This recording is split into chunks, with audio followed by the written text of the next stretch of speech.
I want to talk to you about creating your destiny and why in the scriptures there's this dividing line that there cannot be a middle ground.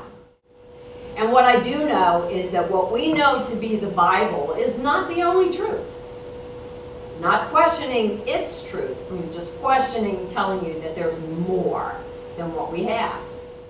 Okay, so if we're to subdue the earth, that includes everything from animals to business, whatever.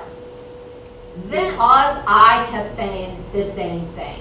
I have abundance and no lack. I'm the head and not the tail. I'm co-created with God. I'm supposed to be prosperous. Who says I can't be prosperous? I am prosperous. So, why do I say all this, and what does this have to do with co-creating with God?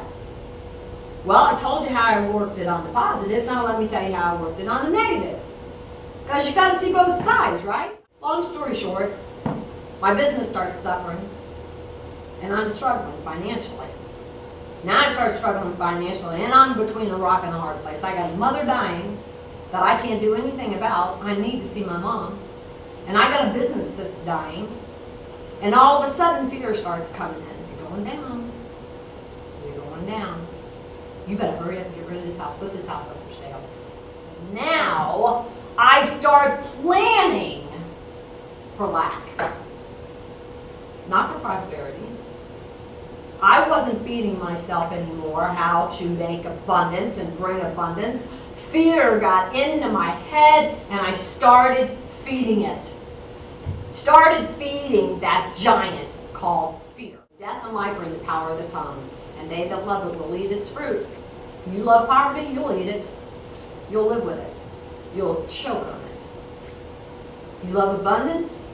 Start planting for abundance. And you know what? As long as you look around you to the circumstances and you start putting that in your spirit, you cannot help but manifest that in your life. I don't care how you argue it.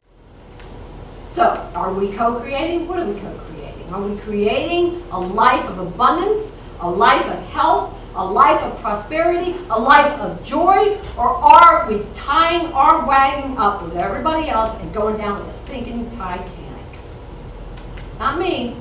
I recognize the error of my ways.